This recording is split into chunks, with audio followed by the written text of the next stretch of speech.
What if I told you that every time you speak, you are casting a spell on reality itself? What if every single letter of the alphabet wasn't just ink on a page, but a living, conscious being of light? This isn't a fantasy movie. This was the shocking belief of one of Islam's greatest thinkers, Ibn Arabi. He claimed that the 28 letters of the Arabic alphabet are not mere symbols. They are alive. They exist as beings of pure light in an unseen world, and when you speak them, especially when reciting the Quran, you awaken these beings, you activate them, and they begin to perform their cosmic duties across the universe. For Ibn Arabi, this was not a metaphor, it was metaphysical reality. But one letter, more mysterious, more powerful than all the others, became his obsession. A letter he believed held the secret to creation itself. The letter Nun. He dedicated an entire book to it, convinced it was the key to understanding God, the universe, and our own souls. What secret did he uncover inside this single simple letter? And what happens when we, today, speak it out loud?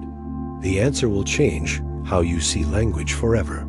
Now, when Ibn Arabi says letters are alive, he doesn't mean they have little arms and legs. He means they are alive in the same way angels are alive.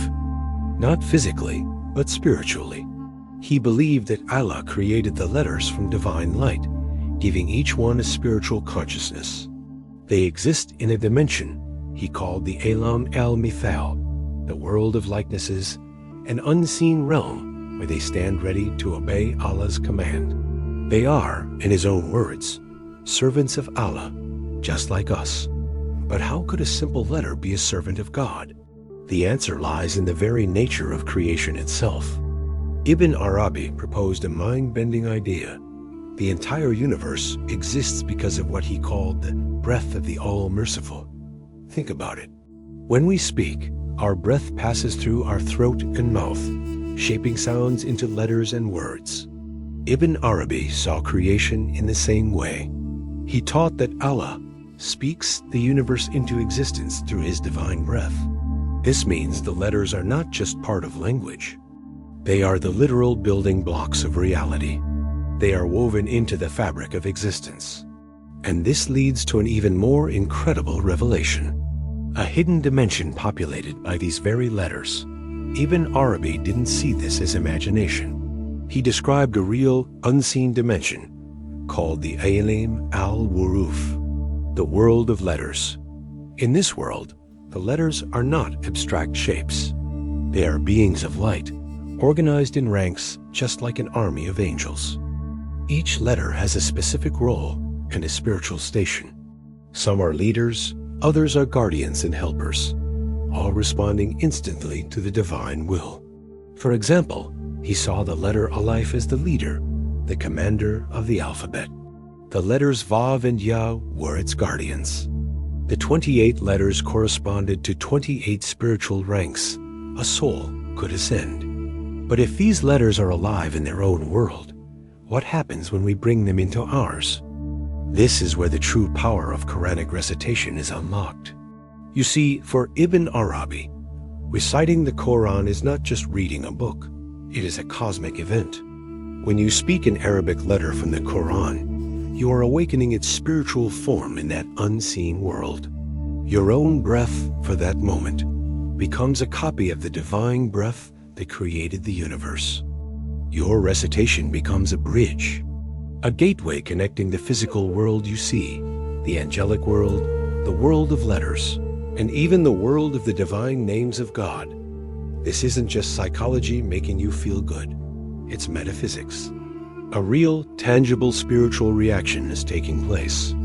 This is why recitation can have such a profound effect on everything. Your heart, your emotions, the very atmosphere around you. You are literally activating the alphabet of creation. But does this mean the letters are communicating? In a way, yes, but not like we do. They don't have mouths. Instead, when you recite them, they return to their spiritual home. They vibrate with a divine energy that interacts with God's names and affects your soul directly.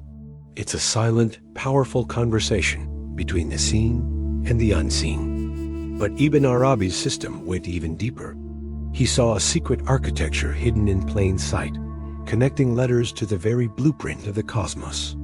Using the ancient Abjad system, which assigns a numerical value to each letter, he uncovered a stunning symmetry.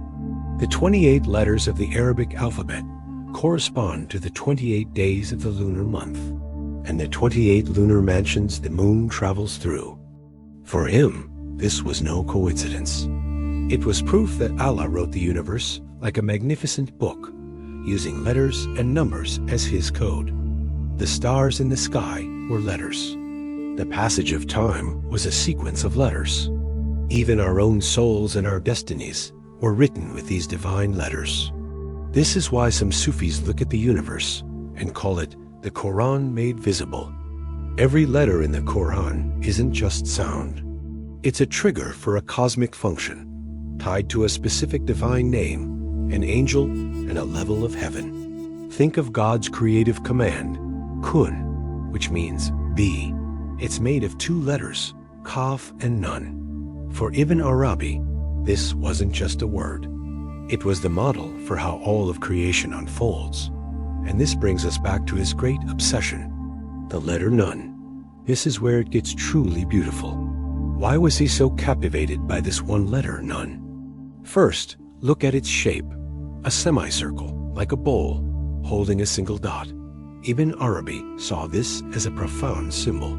The bowl was the cosmic ocean of potential, and the dot inside was the seed of all possibilities, the singular point from which all of creation emerges.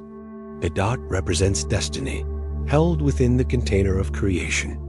Second, he linked nun directly to divine light. In his system, nun represents the full moon, the moment when light is at its most complete.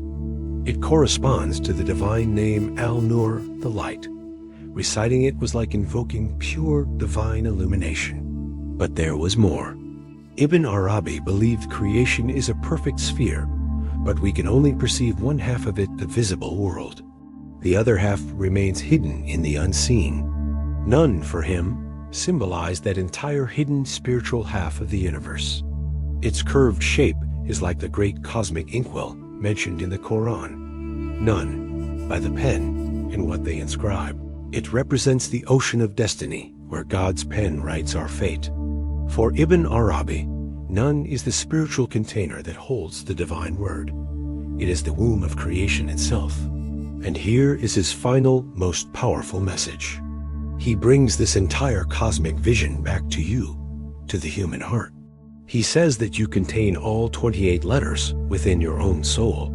Your being is a reflection of the divine names. If your heart is purified, you become a walking Quran. When you recite, you aren't just making sounds. You are activating the letters already sleeping inside your soul.